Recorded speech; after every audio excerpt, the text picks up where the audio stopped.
Oh yeah. What's up guys, Kellen back with Inside Out Precision, and today I'm going to be going over what spine aligning your arrows really is, what it can do for you, and kind of the process that I go through when I'm building arrows where people want them spine aligned. Now generally this is going to be more effective for smaller diameter arrows. There's a big and a short spine, or a tall and a short spine on every arrow, and I actually have a little machine here that when I roll it on it and put pressure on it, I can feel when the arrow rolls, it kind of catches and will roll over. And I want to mark right along that big spine. And basically what that's going to ensure is that when I fletch my vein right along that spine, so generally the off vein or your cock vein is going to be right along the spine of that arrow, and make sure that all those arrows are flexing identically when they're coming out of the bow. So it used to be that you had to kind of, like, people would float their arrows in a tub and the heavy side would always be down, and so they would mark that and then fletch along that. Not very effective and really time consuming. So you know, they also used to do like in the Hooter shooter, where they fletch all their arrows, shoot them out of the machine, and rotate that nock just a little bit till they got them all impacting in the same hole. That was another way they would spine index them. But again, very time consuming, not nearly as effective as having a little machine that I have here to do that. So I'm gonna get some stuff set up here, and then I'm gonna kind of go over my process, just start to finish, for spine aligning, cutting, squaring up, and inserting, in this case, a carbon injection, but really any small diameter shaft. So I'm gonna get to it, and I'll be right back. All right, so I got my spine machine set up here. It's a pretty cool little contraption. It's got these two little rollers here that I can, adjust the distance between. Generally, I like to put them about 1.5 to 2 inches from either end of the arrow. So I lay my arrow on there, and then this brass weight is pretty heavy, and it's actually got a little power button on here that when I press it, it vibrates at a really high frequency. And I actually press down a little bit on that, and I roll the shaft, and you'll feel that it's really consistent, and then all of a sudden it almost feels like a little ridge. Now it's not an actual ridge. I mean, it's not a misshape in the arrow, but it's the stiff side of the arrow.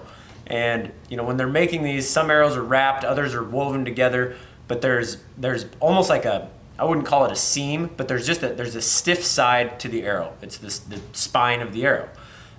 So by finding that on every shaft and marking it, so like right there, you'll feel it kind of catch, and then it wants to break over. So right before it breaks over, right as you feel it catch, but before it breaks over, I'm going to stop that. And I'm going to take a silver Sharpie, and right behind the label here, towards the back of the arrow, I'm going to make a line right in the center of the shaft where that spine was found by the machine. I'm going to do that with however many arrows I'm fletching. So I've got my little mark right here on the arrow, and when I go to fletch these, I'm gonna make sure that the first vein I put on is gonna be lined up perfectly along that spine. So that's generally gonna be your index vein, whether it's, whether they're all the same color, one's a different color, whatever it is, that's gonna be, in my case, the vein that faces up when the arrow's on my rest. And I'm gonna fletch right along that. And then when I'm all done, all my arrows will be fletched exactly the same with that spine indexed. So when I shoot, they're all gonna flex identically coming out of the bow. It's gonna put the exact same pressure and flex into the arrow. Now, this is a pretty minor thing in terms of what it's gonna actually do for your group sizes. I'm not saying that this is gonna take you from a 6-inch group to a 2-inch group just by doing this, but in my mind, any little advantage I can get, especially if you're a target shooter, any little advantage I can get to pick up a couple more points is worth the time, in my opinion. In a hunting situation, especially if you're shooting fixed blade broadheads, making sure that your broadheads are indexed, your spine is indexed, your veins are aligned, all those arrows are gonna be perfectly cookie cutter. So when I sight in with my practice head, I know that as long as that arrow is sighted in and it's tuned well and it's shooting well, all my other arrows are gonna fly identical to it. So it's just kind of a really fine tuning step that you can take by marking your spine here. I don't know what this machine costs. I've seen it in other shops before. you know, we've had it for a couple of years now, and it saves so much time being able to use this. I mean, you saw that took all of like 10 seconds to do. So much easier than trying to float your arrow in a bathtub and then grab it and, you know, mark the spine. You don't know if it's even actually correct. So really cool machine here. You know, hopefully your pro shop has one. If not, you can always send us arrows and we'll do it for you and ship them back. But so now that I've got, you know, my spine indexed on this, the next step would be to fletch this arrow. And then we're gonna cut the arrow to length, and then we're gonna square up the end. Then we're gonna insert them, and you know, they'll be ready to shoot at that point. So I'm gonna get the saw set up and get this arrow cut, and then I'll show you the next step. All right, so I just cut and fletched my arrow. So I've got, in this case, I used the blue vein here as my index vein. That is lined up perfectly in line with my little mark on here from where I spined. So you're gonna cut your arrow to length, get that spine or your vein indexed with your spine. And then this is a really important step no matter what arrow you're doing, especially for broadheads, but it's squaring up the end. So I've got this little arrow square here. It's just a couple little rollers, you know, with a perfectly square piece here with some really fine grit sandpaper. I'm gonna take that arrow on there, and I'm gonna roll it. I like to do it 15 to 20 times or so. Kind of go one direction, then go back both directions. And it's not taking off a lot of carbon. I'm not gonna, you know, by doing this, I'm not gonna shorten my arrow like a 1/4 of an inch or anything. I'm just taking off enough so that if my saw had a little nick in it or that blade wasn't perfectly square, I'm gonna make sure that this, the end of this arrow is very square. Now, if you use the stock inserts that come with these, the hit inserts, it's not as imperative because the insert is down inside the shaft. So as long as I've got a well-made broadhead, unless it's really, really crooked, I'll usually still get an arrow that spins pretty well. But it's really imperative, especially, you know, if it's not an Easton arrow, like if you're shooting a VAP or a Day 6 or a Black Eagle, Gold Tip, any small diameter shaft that uses that insert-outsert combo. So like a piece that goes down in the shaft and then actually butts up against the end of this arrow. If that's not a square connection right there, then the insert is gonna be, let's say, 1/2 degree off.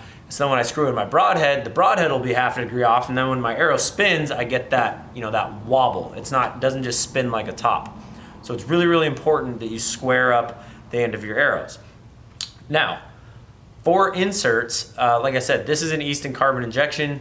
I'm not gonna actually insert this because this is a stock arrow, but we may need to cut it down more. I only cut a 1/2 inch off just to show you, you know, what we do there. But they've got a few different options. So generally, small diameter shafts are going to take a deep 6 broadhead, meaning that the thread is smaller than a standard broadhead. Not that there's anything wrong with deep 6 heads, they're fine, but there are a lot fewer of them. So you cut down your selection on broadheads, generally speaking, when you decide to shoot with a deep 6. Now they do make, Easton makes for these arrows, it's actually a titanium insert-outsert. So it's a little post about this long that goes down inside the arrow, and the titanium outsert is on the outside. And then the titanium outsert is actually threaded in standard threads. So I can still shoot a standard broadhead with the small 4mm diameter shaft. There's some other really good inserts out there. Victory Archery or VAP, they also make an insert-outsert that will fit in these Easton arrows just fine. It's a little, not quite as streamlined as the Easton ones that are actually made for this, but it's only, I believe it's 30 grains instead of the titanium outsert, which is 55 grains.